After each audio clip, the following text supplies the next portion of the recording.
Muy buenas tardes, bienvenidos a un seminario virtual más organizado por LIDES, el Centro de Pensamiento para la Producción de Ideas para la Igualdad y el Desarrollo Sostenible. Hoy tenemos como invitado especial al doctor Carlos Felipe Córdoba, Contralor General de la República, y lo hemos invitado porque LIDES ha manifestado su preocupación sobre los montos efectivos que el gobierno ha venido gastando a raíz de la pandemia del COVID-19, su uso efectivo, su distribución y su financiación. Le enviamos una carta al señor Contralor y hoy lo tenemos como invitado para que nos ilustre sobre esos temas que le planteamos en la carta. Entonces la temática que tenemos hoy es sobre el uso de los recursos fiscales que el gobierno ha venido anunciando. Vamos a tener entonces la intervención del señor Contralor de la República, vamos a tener después una pequeña intervención del doctor Hernández, que fue Contralor de la República, ese es Contralor de la República. Y vamos a tener también una sesión de preguntas tanto del público como de diversos miembros del IDES que hoy estarán atentos a oír la intervención del Contralor y hacerle preguntas. Entonces, en primer lugar, quisiéramos, digamos, agradecerle la presencia en este seminario virtual al señor Contralor. Recuerden ustedes que nos pueden enviar las preguntas a través de nuestras redes sociales, que son en Twitter, @LidesColombia, a través de Instagram son Lides Colombia, a través de Facebook Lides Colombia también. Este webinar se está transmitiendo a través de nuestro canal en Facebook y a través también de nuestro medio aliado, La Línea del Medio, y hoy contamos pues con la presencia también de la directora de La Línea del Medio, Laura Gil, aquí con nosotros. Sin más preámbulos, quisiera entonces darle la palabra al doctor Carlos Felipe Córdoba, recordando un poco cuál fue el sentido de la carta que el Centro de Pensamiento para la Producción de Ideas para la Igualdad y el Desarrollo Sostenible, LIDES, le envió al señor Contralor. LIDES manifestó tres preocupaciones. Una primera preocupación tenía que ver con el monto del gasto adicional que se había generado a raíz de la pandemia. Las cifras que ha mostrado el gobierno son ambiguas, son difíciles de leer. Entonces no existe una absoluta claridad sobre el monto del gasto adicional. No existe tampoco claridad sobre de esos recursos que se anunciaron, cuáles han sido efectivamente gastados y cómo han sido gastados. Entonces existen dudas sobre el monto efectivo de gasto y sobre la distribución de esos recursos. Y por último, también existen ambigüedades sobre la financiación de ese déficit adicional. Entonces, pues quisiera ya con este preámbulo darle la palabra al señor Contralor. Esperamos que haga una intervención entre 10 y 15 minutos. Luego al ex Contralor Hernández para que le haga una pequeña respuesta al Contralor. Y luego abriremos las preguntas para que tanto el público como los investigadores del IDES que están conectados en este momento puedan entrar en un diálogo con el señor Contralor que tan amablemente se ha unido a nosotros hoy. Entonces, sin más preámbulos, doctor Córdoba, le cedo la palabra. Daniel, muchas gracias para ti, para el ministro Cristo, mi profesora Laura Gil, el doctor Amílcar Acosta, exministro también. Es un placer para mí poder estar con ustedes y todas las personas que nos acompañan en este momento. Quisiéramos contarles primero que estamos haciendo verificación en línea y en tiempo real gracias al apoyo del Congreso de la República en la reforma que se presentó el año pasado y que pasó alrededor de 7 meses arduos de trabajo en ese sentido para poder ver qué era lo que estaba sucediendo y cómo podíamos nosotros generar prevención, no un control previo como se hacía antes de 1991, sino con efectividad ver el esquema de vigilancia fortalecido, que es el ejemplo que siempre doy, en donde un celador está pendiente de que no se le meta ningún ladrón a su casa y pues puede desde pitar, sacar un pito y hacer ruido, hasta sacar su arma de dotación y decirle, pare, venga, cuidado, ¿quién es usted? ¿Cierto? Entonces, digamos que en ese sentido hemos tratado de cambiar todo ese concepto y hoy digamos que tenemos resultados importantísimos en esa tarea de vigilancia y control. Hoy vemos que la contratación en materia de COVID o para la atención del COVID supera los 5 billones de pesos. Esa contratación de 5 billones de pesos, estamos hablando que 1.8 billones de pesos van a contratos de prestación de servicios en materia del apoyo como tal a la atención de la pandemia, y los otros, digamos, billones de pesos van efectivamente a la compra de elementos de seguridad biológica, de compra de medicamentos y de equipamiento médico como tal. Ustedes han visto que hemos dicho nosotros ampliamente que hemos encontrado presuntos sobrecostos por alrededor de 506.000 millones de pesos, de los cuales, gracias a las alertas y a los procesos que se han abierto rápidamente, han renegociado los contratos y a hoy hay beneficios por más de 250.000 millones de pesos. En el modelo anterior debíamos esperar el próximo año, el año 2021, para decir que en el 2020 se habían robado tanto dinero.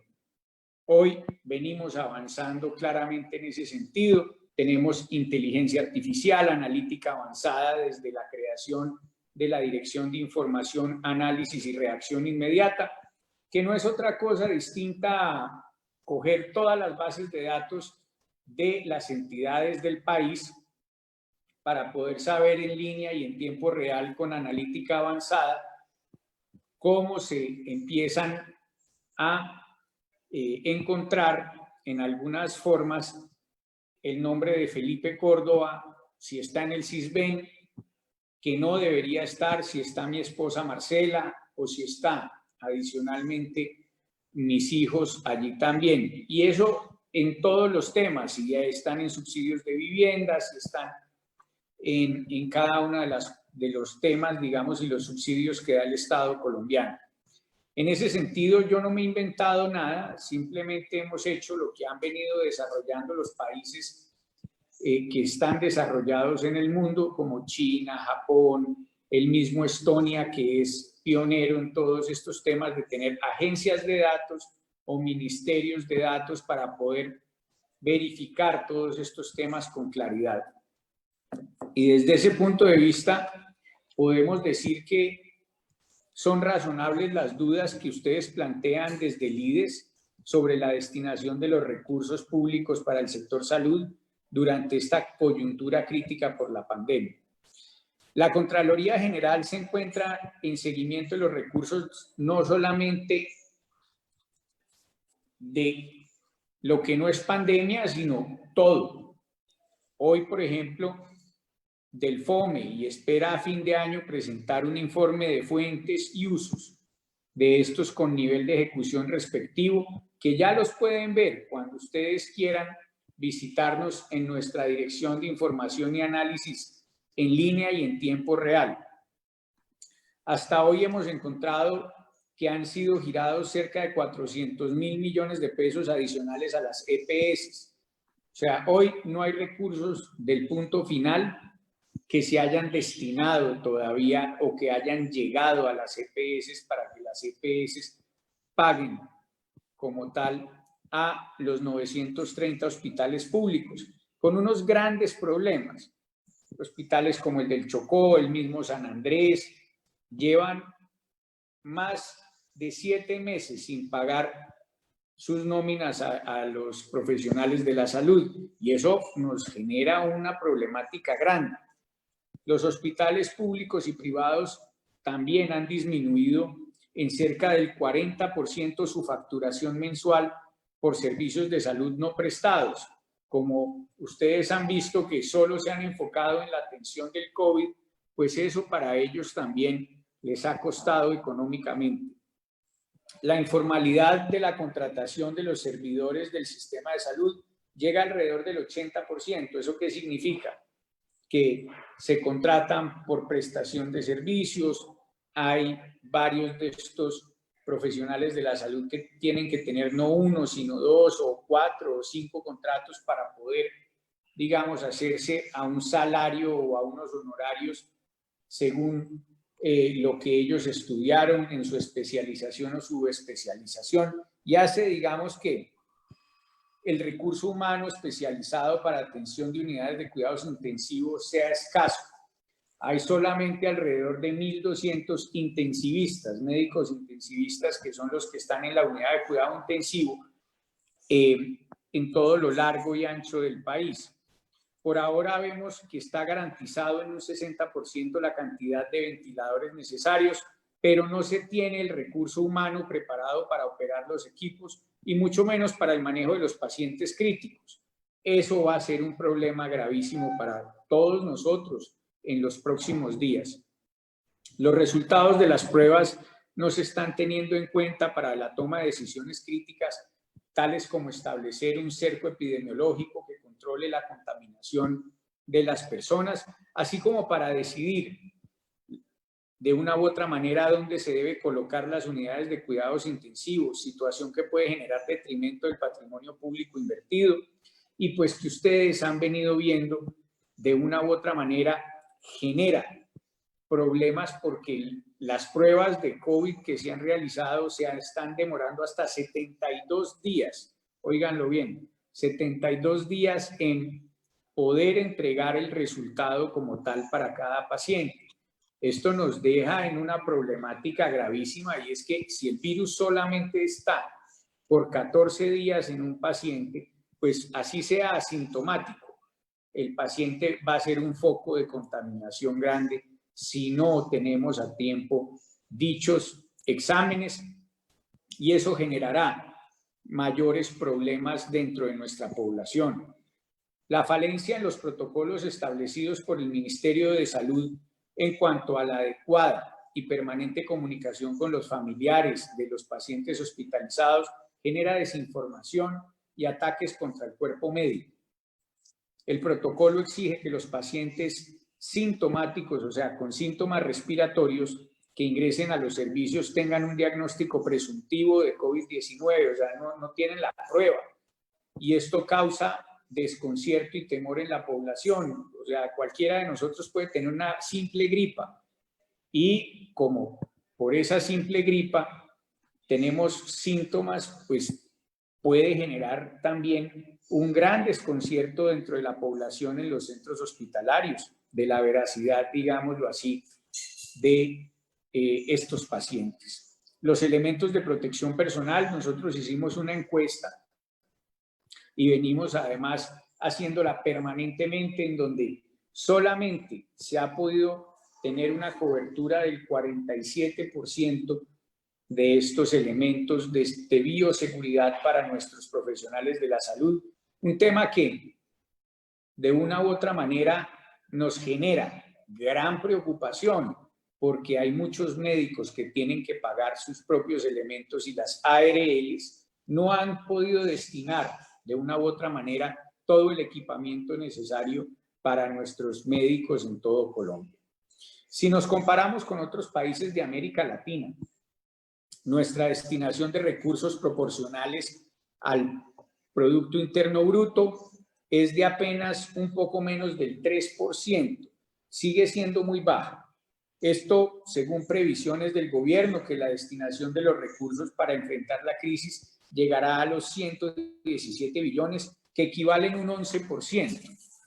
Por eso hemos observado que la mayor parte de ellos no representarán un gasto efectivo y los voy a discriminar. Esta observación tiene como fundamento que el 51% de esos recursos provienen de créditos del Fondo Nacional de Garantías, cuya capacidad de colocación ha sido incrementada forzosamente. Vemos otro 20%, 23 billones de pesos que corresponden a ampliación de liquidez otorgada por el Banco de la República al sector financiero, relacionadas con reducción de encajes y compra de títulos a los sectores público y privado.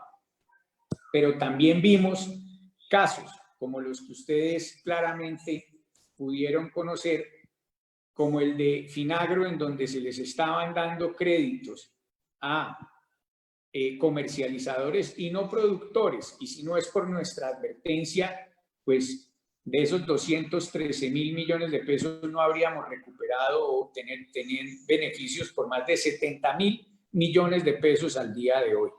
Aquí es clave tener en cuenta que solo 29.8 billones de pesos, o sea, el 2.9% del PIB de los recursos, se pueden considerar como un gasto asociado a la emergencia realizado mediante el presupuesto general de la nación. Es clave que ustedes tengan esa cifra. De esta cifra, 900.000 millones corresponden a presupuesto ya existente que fue reasignado a actividades ordinarias para atender y subsidiar la pandemia, 124.000 millones a recursos asignados para subsidios de servicios públicos, 3.25 billones para capitalización del Fondo Nacional de Garantías y 25.5 billones corresponden a nuevos recursos asignados al Fondo de Mitigación de Emergencias, el FOME. Si nos comparamos con otros países de América Latina, podríamos ver un rezago de nuestra parte. Argentina destinó recursos por el 3% del PIB, Brasil el 11.8%, Chile el 4.7% y Perú el 7% del PIB. Solo sobre el tema del manejo del FOME, hablamos de 25.5 billones con corte al 28 de julio. Se había comprometido el 25.5% y se habían obligado, por así decirlo, o generado obligaciones en el 19,6% del total de los recursos públicos, por lo cual debe acelerarse su ejecución.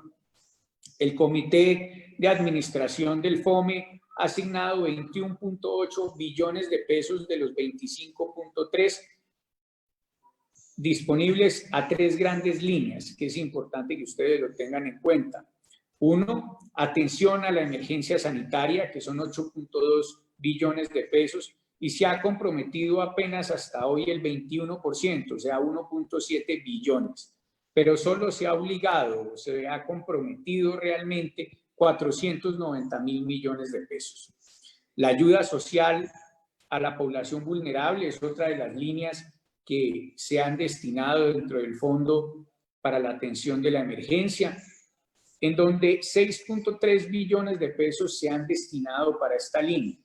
Se ha comprometido el 47%, o sea, 3.1 billones de pesos, y se ha pagado o tienen obligaciones por 2.8 billones de pesos hasta el día de hoy. Además de eso, debemos decir que la otra línea, la tercera, es protección del empleo y la reactivación económica, en donde se han destinado 6.99 billones de pesos y se han comprometido y obligado apenas el 25%, o sea, 1.7 billones. Lo que hemos visto dentro de los principales efectos de la crisis sobre el presupuesto es que en el primer semestre del año el presupuesto anual se incrementó en 28.9 billones de pesos, llegando a 300.7 billones. Recuerden ustedes que el presupuesto inicial era de 271 billones de pesos y hoy estamos hablando que llegarán a los 300.7 billones. Y para contextualizarlo sobre el presupuesto que se va a presentar ante el Congreso, el proyecto de ley de presupuesto están pidiendo 313 billones de pesos para el año 2021. El presupuesto de ingresos corrientes de la Nación bajó en 23.7 billones de pesos por la caída del recaudo en impuestos. También debemos decir que durante el primer semestre los recursos de capital de la Nación llegaron a 44 billones con un crecimiento del 17% con respecto al 2019 y llegaron recursos de créditos externos por 18.9 billones con un aumento de 12.4 billones de pesos frente a 2019, o sea, 193% más. Las principales fuentes de inversión en este sentido han sido, sobre todo en deuda, emisión de bonos externos 3.5 billones, préstamos multilaterales por 5.4 billones de pesos. Hablamos del BIRF, que se recibieron 2.5 billones, y de la CAF 1.6 billones de pesos, y el BID 1.3 billones como tal. Durante el segundo semestre están previstos estos créditos, con el BID 850 millones de dólares, con el BIRF 700 millones, con la CAF 350 millones de dólares y con la agencia alemana créditos por 100 millones de euros. ¿Sobre qué créditos en línea Bancolmex? Al corte del 13 de julio se han desembolsado 1.3 billones de pesos, que equivalen a la ejecución del 75% del total de los recursos asignados por 1.37 billones para las 18 líneas de créditos implementadas. Vemos también que del total de recursos ejecutados, el 81%, que equivalen a 839.890 millones, se ejecutan a través del sistema financiero y el 19% restante, o sea, 194.000 millones de pesos por el mecanismo de microfinanzas. La mayor ejecución se ha presentado en las líneas Colombia Responde para Todos y Colombia Responde con desembolsos por 348.000 millones y 250.000 millones en ejecuciones del 99% y 100% respectivamente. Para recursos ejecutados a través del sistema financiero, la mayor concentración de desembolsos se presenta en medianas empresas, 387.000 millones de pesos. Sin embargo, la mayor concentración por número de desembolsos corresponde a 2.870 créditos por un valor de 68.115 millones. El principal destino de los recursos desembolsados es el capital de trabajo, que asciende a 786.000 millones de pesos, recursos colocados a una tasa promedio efectivo anual del 8%. Por eso es importante también sobre el programa Ingreso Solidario que ustedes vean que nuestra delegada de Gestión Pública en Instituciones Financieras ha adelantado seguimiento especial al programa Ingreso Solidario creado en favor de las personas y hogares en situación de pobreza, pobreza extrema y vulnerabilidad, no beneficiarios de los programas Familias en Acción, Protección Social al Adulto Mayor, Colombia Mayor, Jóvenes en Acción o de la compensación del impuesto sobre las ventas.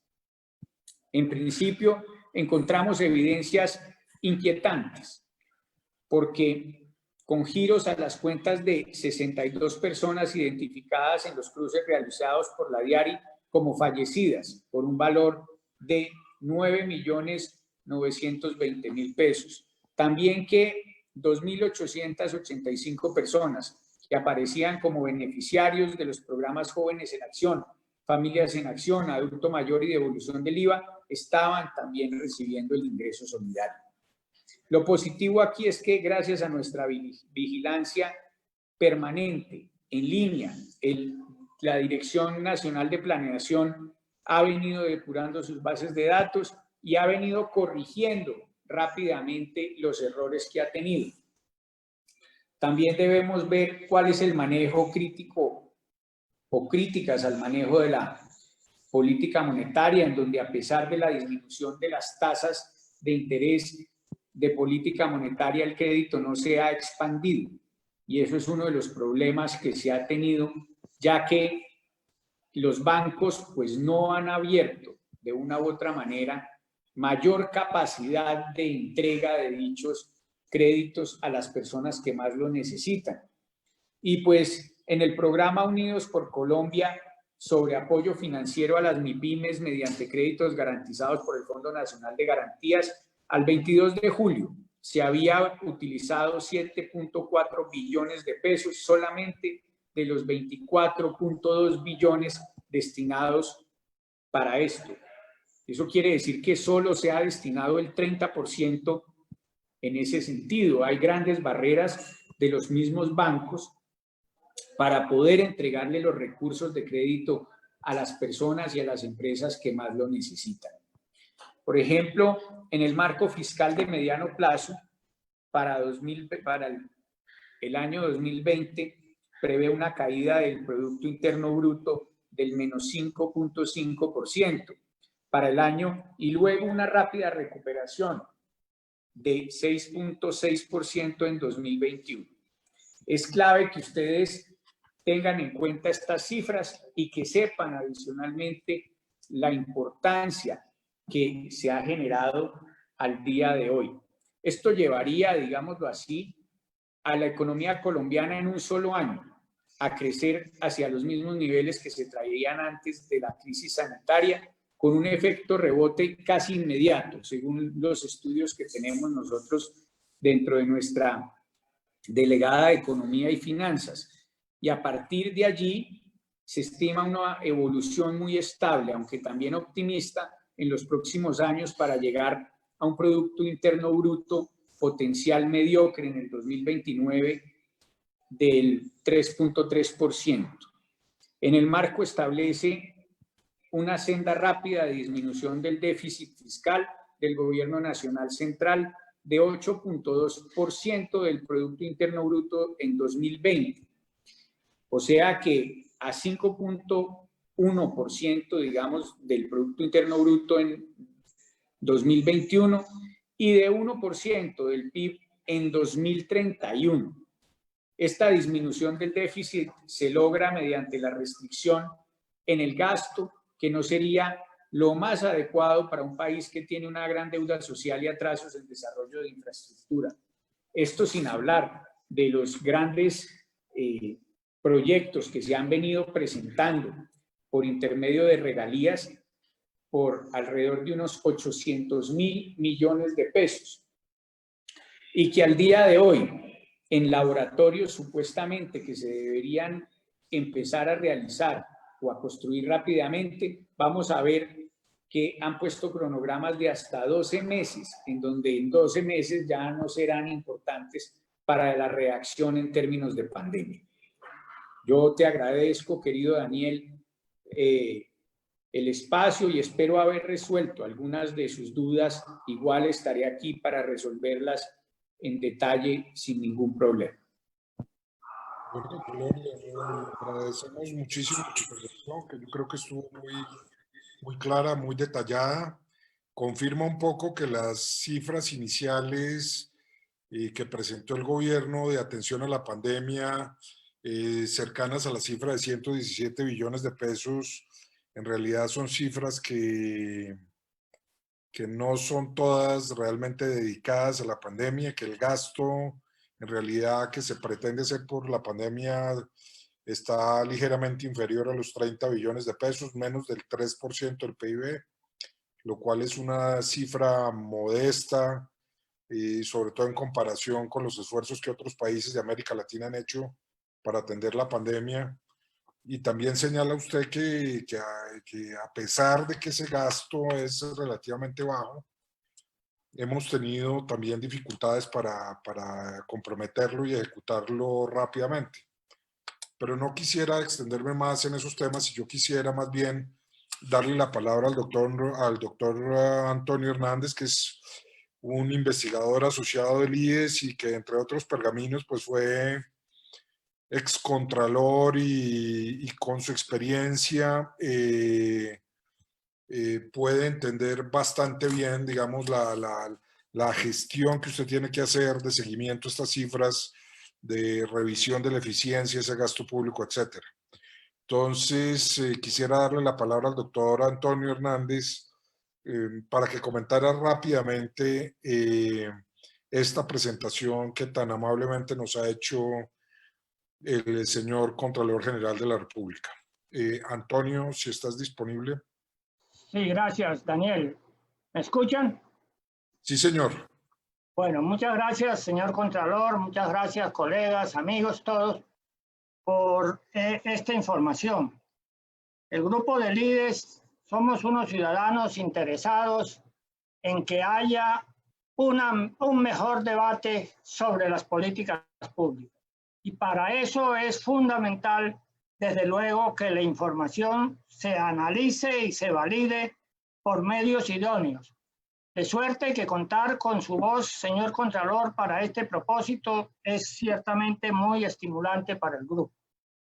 Como usted bien ha señalado, no se pueden seguir sumando peras, manzanas, aguacates y cubios a la hora de fijar el gasto público. No tiene ningún sentido sumar las garantías que son apenas una intención de gasto si se materializa el riesgo con el crédito que posiblemente no es gasto público, con el desembolso realmente de los recursos destinados a la salud, por ejemplo.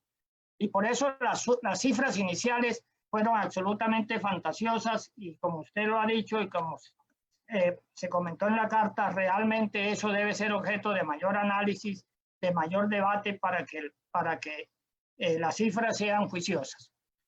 Dicho eso, permítame hacerle una respetuosa sugerencia, señor Contralor. Se presentó ayer o antes de ayer el presupuesto para el año 2021 y el gran suceso que se anuncia es un incremento considerable de la inversión.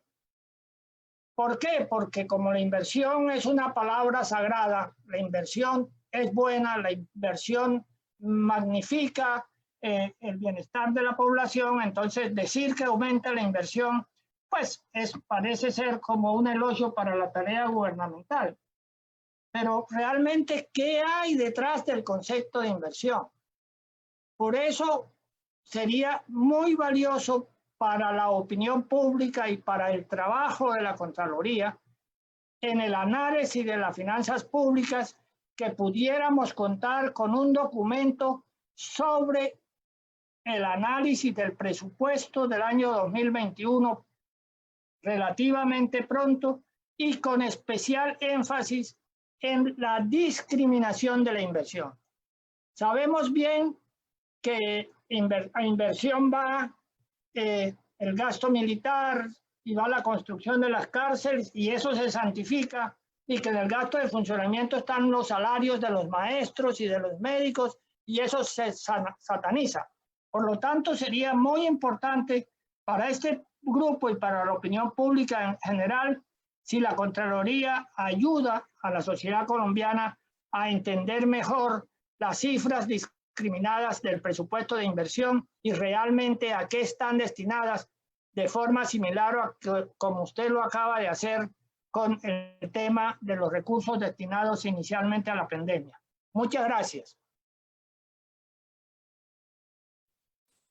Doctor Hernández. Querido Contralor, muchas gracias. Cuente con que estamos haciendo el seguimiento permanente. Aquí nos está acompañando el delegado de Economía y Finanzas.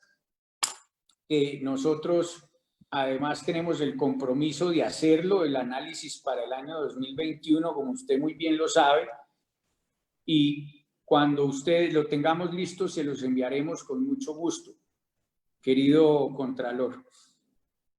Gracias. Bueno, quisiera recordarle a toda nuestra audiencia que puede formularnos preguntas a través de nuestras redes sociales. Se las recuerdo a través de Twitter, @LidesColombia, a través de Instagram, LidesColombia, a través de Facebook, LidesColombia. Estamos recibiendo preguntas de toda nuestra audiencia para transmitírselas al señor Contralor. Vamos a hacerle al señor Contralor algunas preguntas de nuestros expertos de Lides Algunos están presenciales, otros nos han dejado las preguntas porque no se han podido conectar a esta videoconferencia. En primer lugar, quisiera darle la palabra al doctor Mauricio Cabrera. Muchas gracias, Daniel. Si ya me escuchan. Señor Contralor, muy amable por su participación hoy. Le reitero nuestros agradecimientos. Su presentación ahora, tengo que confesarla, que me dejó casi mareado por la cantidad de información que nos dio. Muy valiosa. Pero una primera petición es que quisiéramos ver si nos puede enviar esa información, unos cuadros resumen, para poderla digerir, porque realmente ustedes, pues, una visión muy completa de la situación de las finanzas públicas, de lo que se ha gastado en el y aquí nos mostró usted una cantidad de cifras que, como le digo, son difíciles de digerir. Entonces, muy útil que nos las pudiera compartir para nosotros tener esa información y poderla analizar. Una pregunta adicional que quisiera plantearle se refiere a un tema que ha sido preocupación de la Contraloría desde hace muchos años, desde que estaba Antonio Hernández de Contralor, que es el tema de la sostenibilidad de la deuda. Es claro que el gobierno está aumentando su endeudamiento de una manera muy importante. Según las cifras del propio gobierno, va a aumentar como un 15%, de 48 a 63%. Es un aumento muy grande. Quisiéramos conocer pues, el análisis y la opinión que hace la Contraloría respecto de este aumento de la deuda, sobre todo porque, con excepción de los créditos obtenidos del FOMPET y del FAE, que son a costo cero, nosotros desde el IDES hemos propuesto que el gobierno se endeude con el Banco de la República también sin costo fiscal, y hasta ahora esa propuesta no ha sido aceptada, de manera que estos créditos que usted menciona con la banca internacional, muy cuantiosos, van a tener un costo. Y la sostenibilidad de la deuda, todos lo sabemos, no solamente depende del monto de la deuda, sino de la tasa de interés a que está pactada. Una deuda a costo cero con el Banco de la República no tendría ningún problema. Una deuda en dólares es riesgos. Entonces, y en relaciones con esa pregunta, es entender el déficit fiscal de este año. Porque, como usted lo mencionó, el gobierno ha pronosticado que va a haber una reducción de ingresos del orden de 23 billones de pesos, un poco más de 2% del PIB. Pero hasta ahora el gobierno no ha presentado ninguna información detallada, ni ninguna explicación de dónde y por qué se va a originar ese déficit.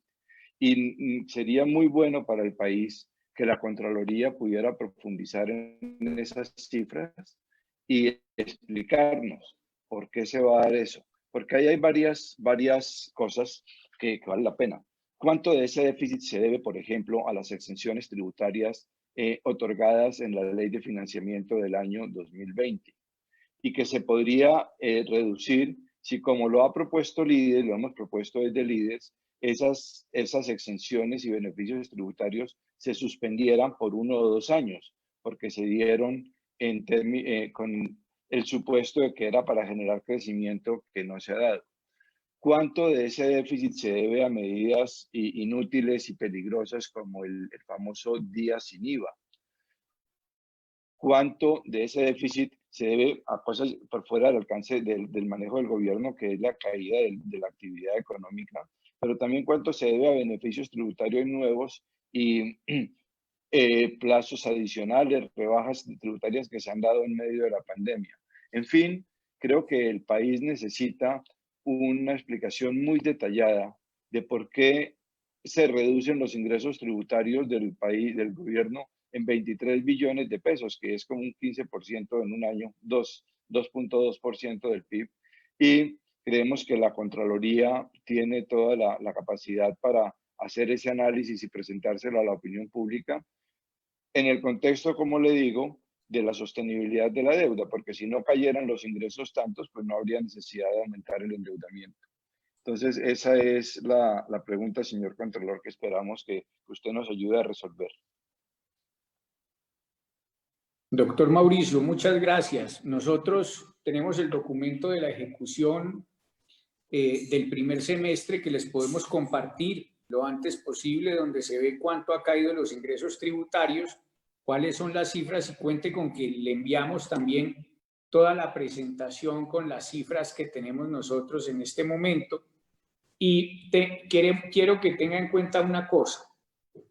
La Contraloría General desde el principio de la pandemia puso como una de las opciones en un oficio al ministro de Hacienda y al presidente en que podía sacar de sus 54.000 millones de dólares en reserva para poder atender con 10.000 millones toda la necesidad que se tenía para ello, que está dentro de los límites, además, que permite el Fondo Monetario Internacional.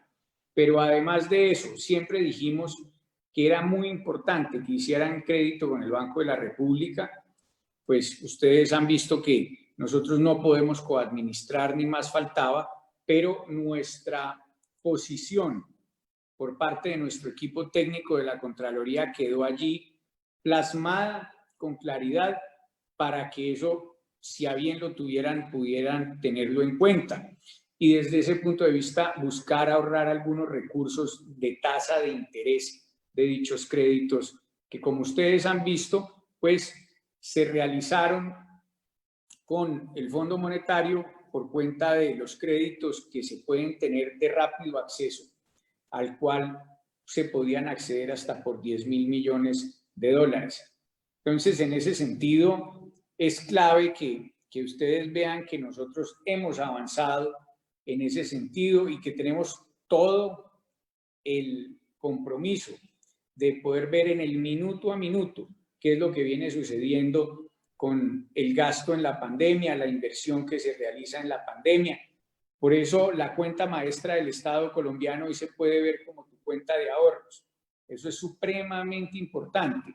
Y luego, dentro de la DIARI, tenemos también el único, además, pues, sistema de información en contratación que se pega completamente a esta cascada de recursos permanente y nos dice a quién, cómo, para qué se contrató y cómo está la ejecución en ese sentido.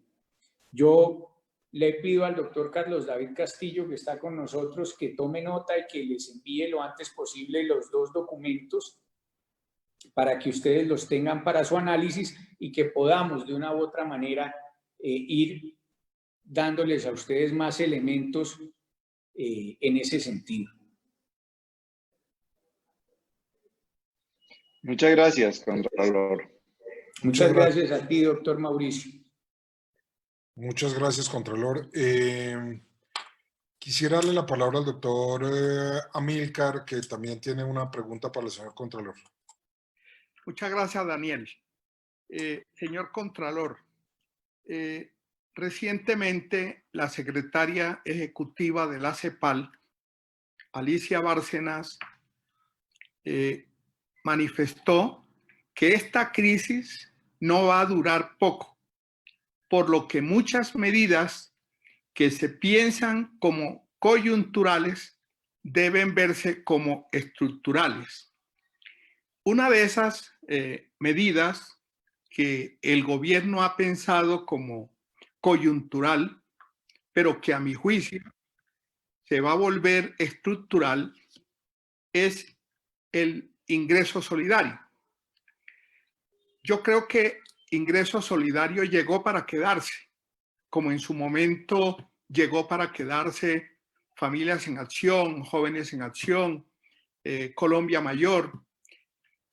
Entonces yo hago dos preguntas en una.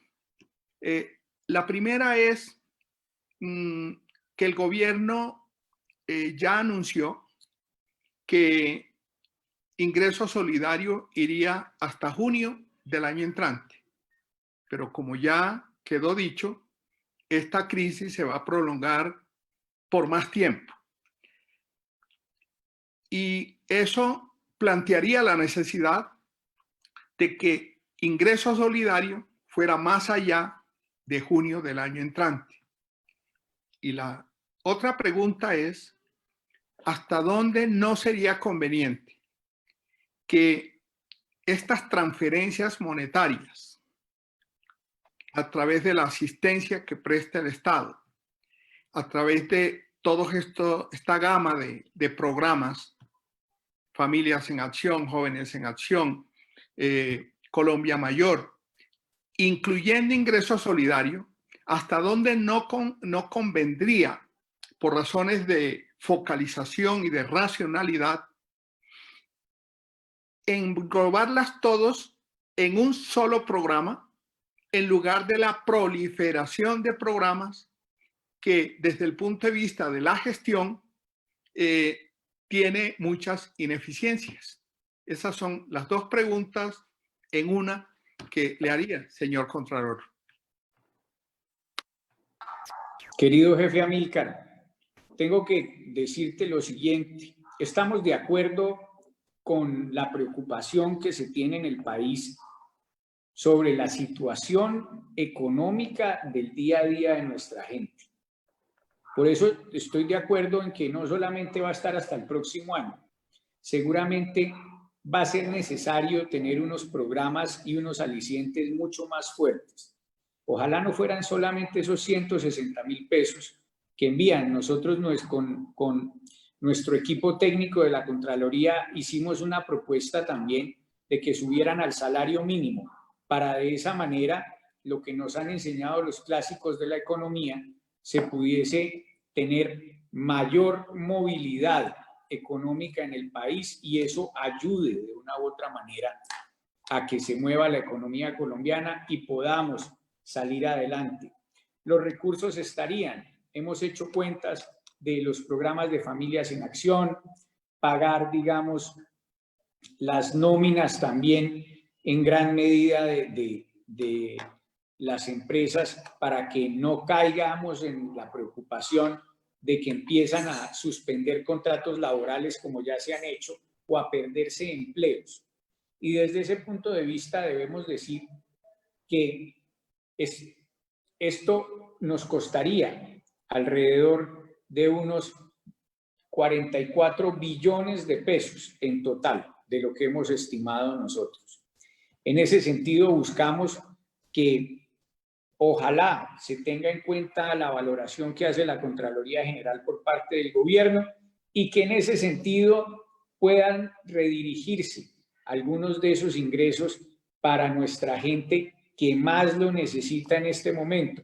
Porque si ustedes ven que un apoyo de 160.000 pesos es importante, pues una persona que se enferme con 160.000 pesos no va a pasar en su familia la problemática de atención y la compra de sus medicamentos para poder salir adelante de los 14 días del virus.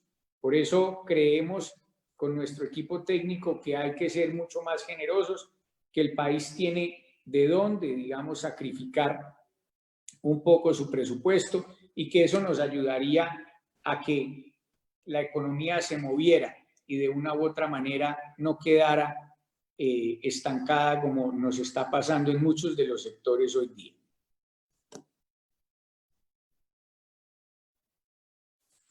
Muchísimas gracias, Contralor. Tenemos una pregunta del doctor Juan Fernando Cristo.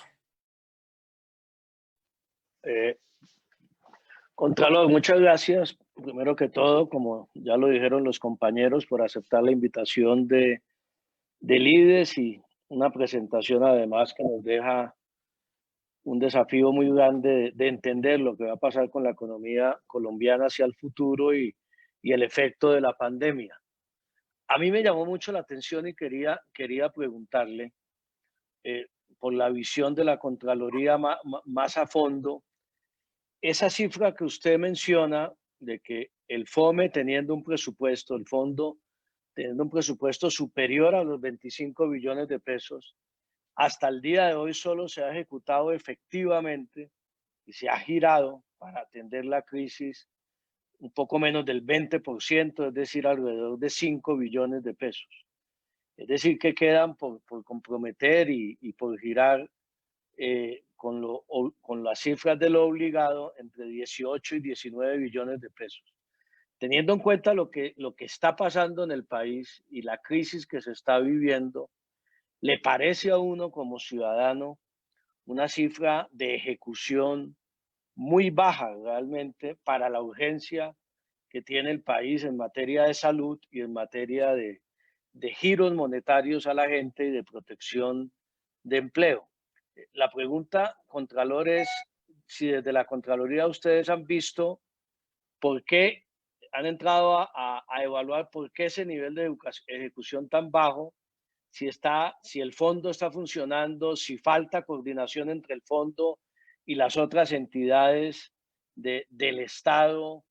Digamos, ¿qué está llevando a que ese nivel de ejecución sea tan bajo y que mientras tenemos cada día más problemas de empleo, más problemas de ingreso de la gente, más problemas sociales para mantener la cuarentena, en momentos en que estamos llegando al pico de la pandemia, tengamos guardados en caja pues 20 billones de pesos hoy sin ejecutar? ¿Cuál sería como su análisis de ese problema en la ejecución? Querido ministro Cristo y gran jefe, muchas gracias por la invitación, por el espacio, y yo ante tu pregunta solo tengo que decirte lo siguiente. Necesitamos mejores gestores públicos que corran en ese sentido, 1. 2, el modelo del FOME que se tiene no es el mismo de Colombia Humanitaria que se utilizó hace 10 años. No es el FOME ejecutando y contratando, digamos, directamente, sino que el FOME transfiere los recursos a la Unidad Nacional de Gestión del Riesgo para la compra de tapabocas, de ventiladores, para la compra adicionalmente de una cantidad de elementos que son necesarios al día de hoy. Y eso hace que sea mucho más lenta, digámoslo así, la asignación de estos elementos con rapidez en cada uno de nuestros territorios. Por eso es importante que vean que se han dado esfuerzos. Hay ya más de 2.000 ventiladores en Colombia de los que se compraron. Estamos esperando algunos 4.000 más, en donde llegarán hasta el mes de octubre la totalidad de ellos. Vuelvo al ejemplo que les di anteriormente con el tema de regalías. Lo que nos está sucediendo es que se contratan unos proyectos, pero con un cronograma a 12 meses, en donde con claridad los laboratorios en 12 meses pues no van a ser eficientes para la atención de la pandemia. Y por eso necesitamos es que cambien la dinámica, no lo vean desde un escritorio sentados en Bogotá, sino viendo la necesidad que se tiene en cada una de las regiones del país. Por eso ustedes han visto, y los que han sido ministros y han sido ejecutores de recursos saben que del dicho al hecho hay mucho trecho, y que la necesidad que se tiene hoy es en plasmar realmente dichos recursos en el campo, que lleguen los productos rápidamente de bioseguridad, que lleguen los ventiladores, pero además una unidad de cuidado intensivo no es solamente ventiladores, también se necesitan bombas de infusión, se necesitan pantallas, se necesita el equipo médico que esté capacitado para la atención necesaria de ese paciente. Entonces creo que en ese sentido ustedes pueden encontrar cuál es la problemática que ha sucedido. Aquí el concepto de que se fue la plata a una fiducia, y eso ya se entiende por ejecutado por parte de un funcionario público, no se puede presentar. La ejecución es hasta cuando llega el tema, y la demora ha sido esa.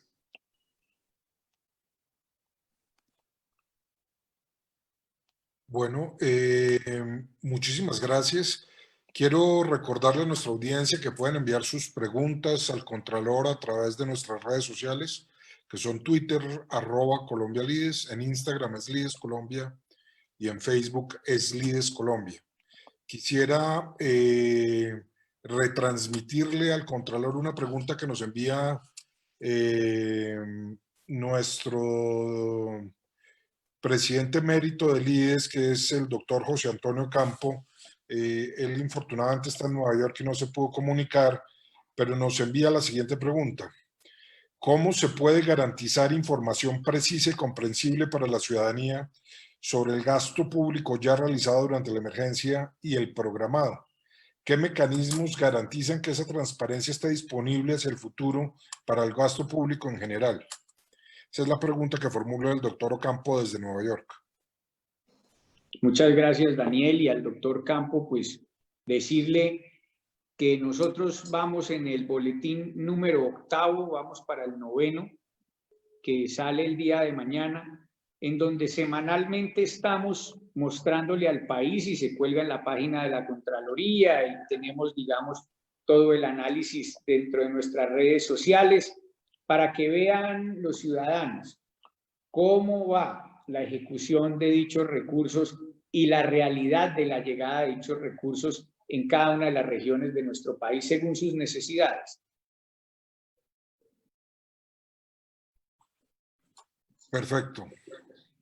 Nos llega también por el correo interno una pregunta de la doctora Griselda Janet Restrepo desde el Valle del Cauca, que formula la siguiente pregunta. Buenas tardes, Contralor. El acto legislativo 4 genera una posibilidad de modificación a los métodos de evaluación al control de las Contralorías por parte de la Auditoría General y la circular 0767 abre la puerta de la intervención de las regiones donde muchas Contralorías funcionan con agenda política, poniendo en riesgo el control fiscal. ¿Cómo se prepara la Contraloría Nacional para esa agenda futura y qué pueden esperar los ciudadanos en el territorio sobre estas decisiones? Bueno, muchas gracias, ministra Griselda Janet. Debo decirle lo siguiente. El nuevo modelo de control fiscal identifica varias cosas que, digamos, el doctor Enciso, pues conoce de primera mano. Y es que tenemos graves problemas con nuestras contralorías territoriales, a lo cual el Sistema Nacional de Control Fiscal las incluye allí para poder verificar por parte de la Auditoría General de la República la eficiencia en cada una de sus actuaciones. Y efectivamente, con el nuevo cambio en el acto legislativo 4 del 2019, pues no solamente hay intervenciones funcionales, como antes se denominaban el control excepcional por parte de la Contraloría General, sino también administrativas, en donde se podrá remover al equipo directivo de la Contraloría Territorial por cuenta de informes de gestión, y eso lo tendría que pedir la Auditoría General. Yo autónomamente no lo puedo hacer, para poder intervenir en esas contralorías territoriales como hacen las intervenciones administrativas las superintendencias sobre sus vigilados. En ese sentido es que estamos buscando que por vicios de corrupción, falta de eficiencia administrativa, no cumplimiento adicionalmente de la función de vigilancia y control, se puedan remover dichos funcionarios de sus cargos y tener un control objetivo y claro del recurso público en cada una de las regiones. Muchas gracias, Contralor. Tenemos una pregunta de otro investigador asociado del IES, que es el doctor Camilo Enciso. Camilo, por favor, su pregunta para el Contralor. Daniel, buenas noches. Contralor, muy buenas noches. Un gusto tenerlo con nosotros. La pregunta es la siguiente. En este momento en el que el país está avanzando hacia la elección de nuevo Procurador General, nuevo Defensor del Pueblo, una de las preguntas que se hace la ciudadanía y la sociedad civil que trabaja en temas de lucha contra la corrupción es hasta dónde están influyendo en ese proceso de elección otros poderes del Estado. Y hay alguna preocupación desde la Fiscalía o desde la Contraloría o desde distintas instancias que pueda estar influyendo en ese proceso. La pregunta para ustedes, los colombianos pueden tener la tranquilidad plena de que el Contralor General no está influyendo en ese proceso de ninguna manera. Y lo pregunto porque esto consiste en que el control fiscal en Colombia después quede de alguna manera maniatado debido a los favores que se le quedan debiendo a quienes participan del proceso de elección. Esa pregunta para usted, por favor.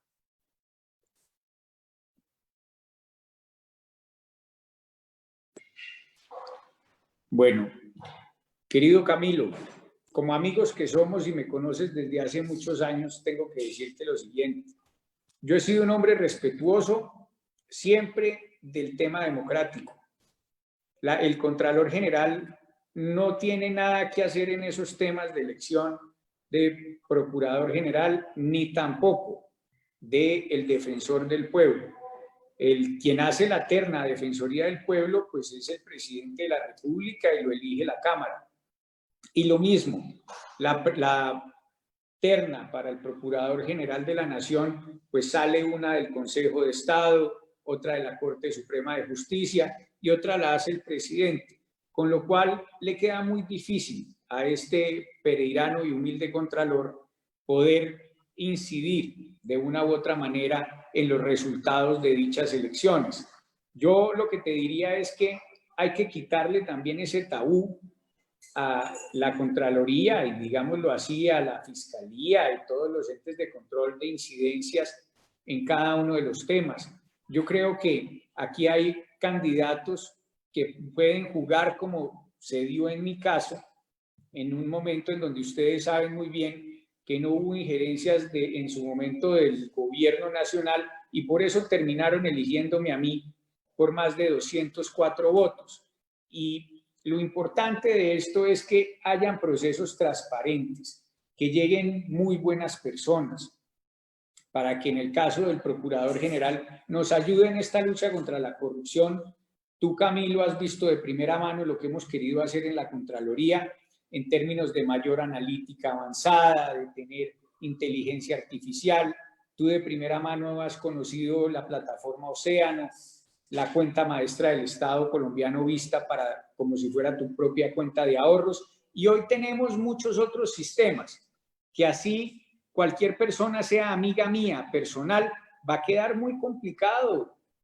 Además, poder quitar las pruebas, porque hoy tenemos fotografías aéreas, satelitales y videos de drones para la infraestructura física de Colombia, en donde están las vías, los puertos, aeropuertos, todo el esquema férreo. Y además de eso, para la infraestructura en la salud y la educación, en donde queda la foto clara en el sistema y nadie podrá borrarla. Y entonces, así sea amigo mío o de mi esposa o amigo además de cualquier delegado, el tema queda completamente claro y no lo pueden guardar ni archivar.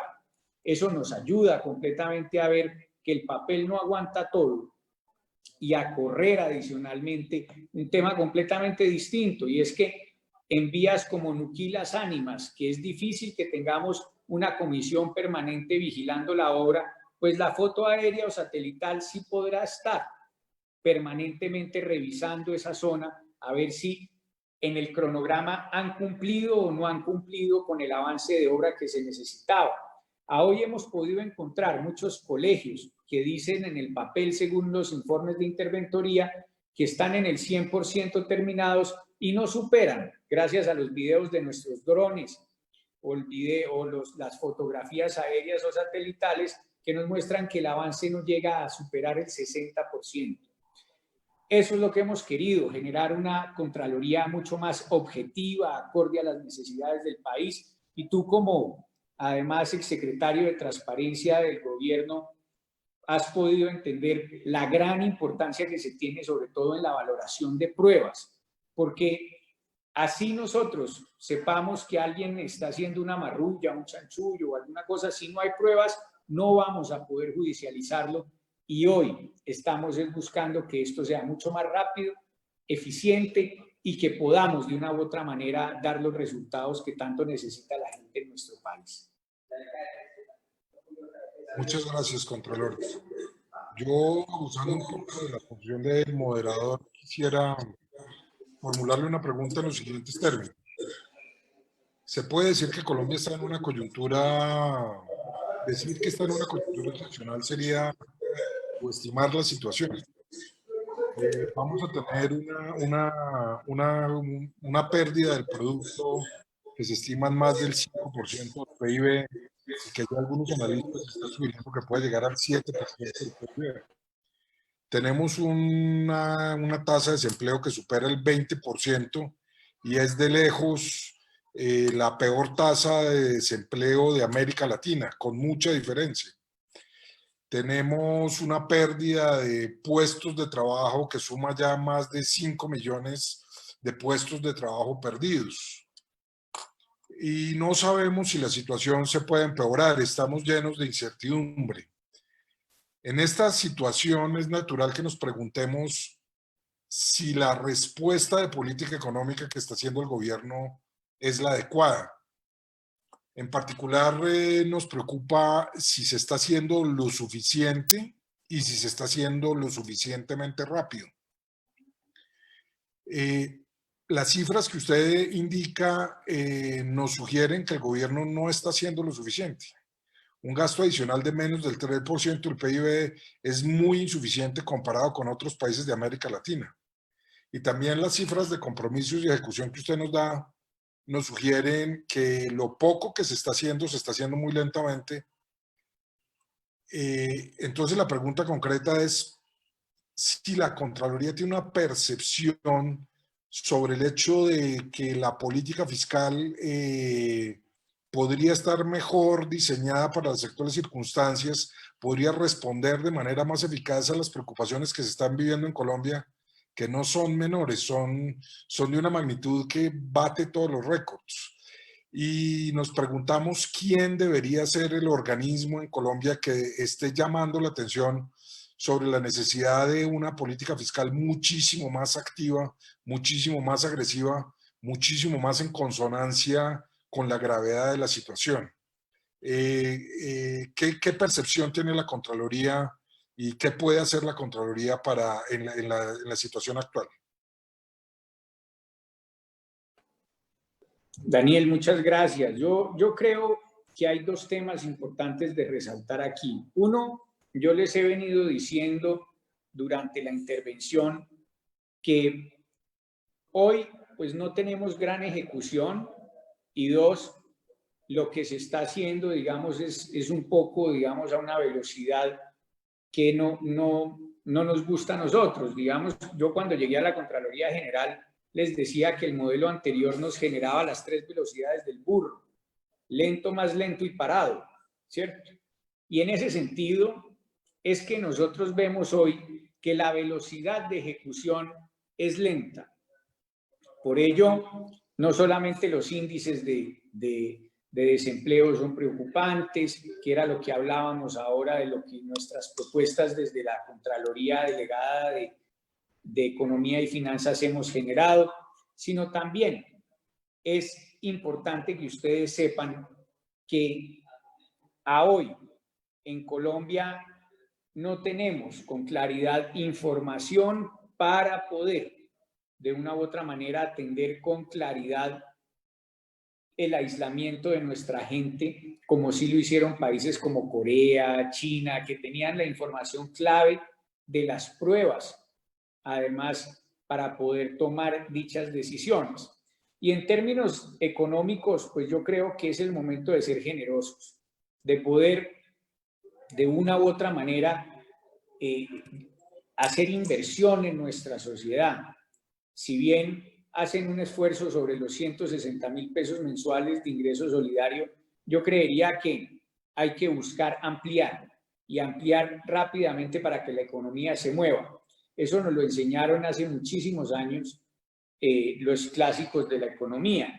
Y por eso hay que buscar con rapidez, como en países desarrollados hoy llegan subsidios a todas y cada una de las casas, así sean personas de altos ingresos o de bajos ingresos, pero se debe focalizar la ayuda a todas y cada una de las personas que están en el país porque tienen y merecen, digamos, la atención en este momento tan crítico, preocupante que tenemos todos nosotros, en donde, como lo decía el doctor Mauricio, no hay claridad de la información y el gasto o la inversión que se ha realizado en el país. Por eso yo creo que es clave esos dos puntos y en ese sentido podríamos mejorar con mayor generosidad y con voluntad de ejecución, con mayor rapidez, y eso nos va a generar mayores resultados. Muchas gracias, señor Contralor. Ya se nos está acabando el tiempo que teníamos previsto. Queríamos que este programa llegara hasta las 7:15. Así que le voy a dar la posibilidad, la última pregunta al doctor Mauricio Cabrera, y ya con él, con esa pregunta, terminamos nuestro seminario del día de hoy. Mauricio, adelante, por favor. Gracias, Daniel. Más que una pregunta, es una solicitud al Contralor en la línea de tu última pregunta, Daniel. Es claro que la Contraloría no puede hacer control previo, ni mucho menos ejecutar. Pero creo que la Contraloría sí tiene un papel muy importante y nos ayudaría mucho a lo que nosotros nos hemos planteado como la misión de LIDES, que es generar debates en la opinión pública y dar información. Entonces, Contralor, la solicitud sería que ustedes hicieran más divulgación de la información que tienen. Creo que la información es el punto de partida para el debate público, y es el debate público y político el que puede llevar a modificar las políticas o el ritmo de velocidad de las políticas que se están ejecutando. Por ejemplo, pues yo personalmente, y creo que ninguno de nosotros sabíamos ahora de estos boletines de la Contraloría porque tienen poca divulgación.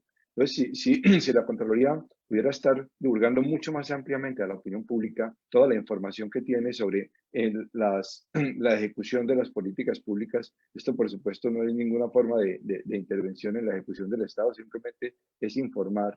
Creo que sería una ayuda muy importante para la calidad del debate en Colombia sobre las políticas públicas.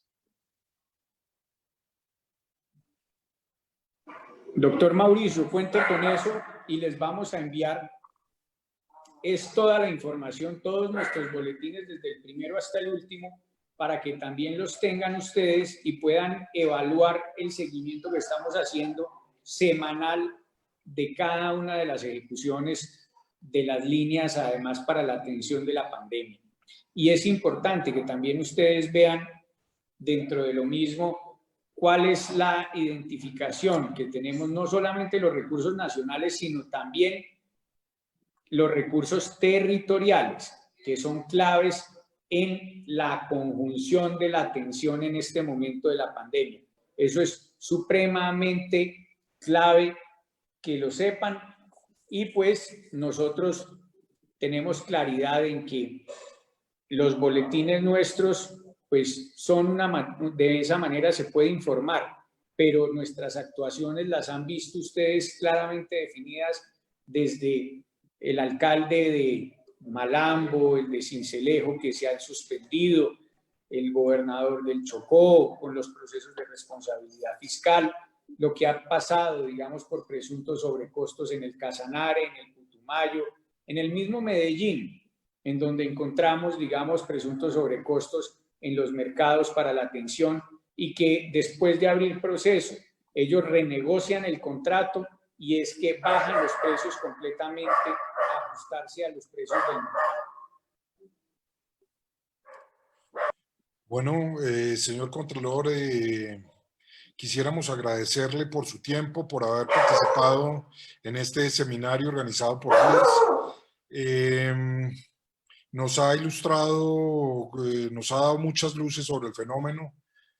Nuestra preocupación desde LIDES es que estamos en una situación excepcional que requiere una respuesta de política económica y de política fiscal también excepcional.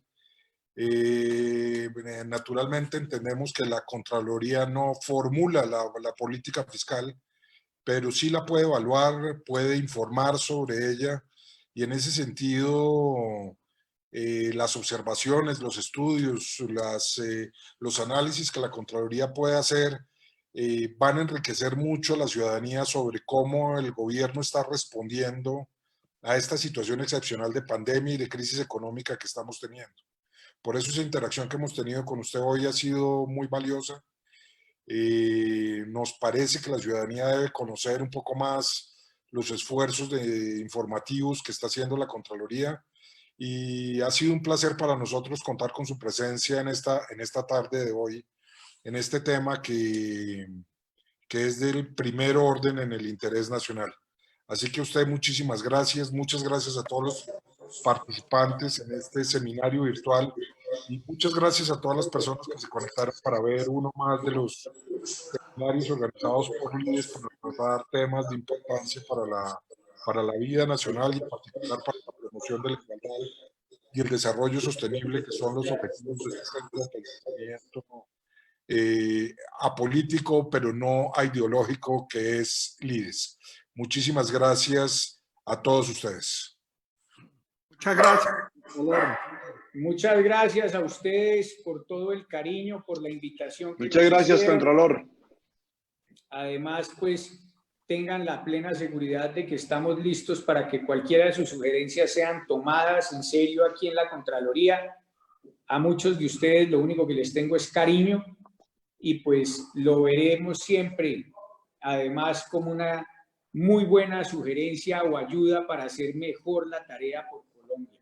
Les agradecemos mucho y cuenten con nosotros siempre. Mil y mil gracias.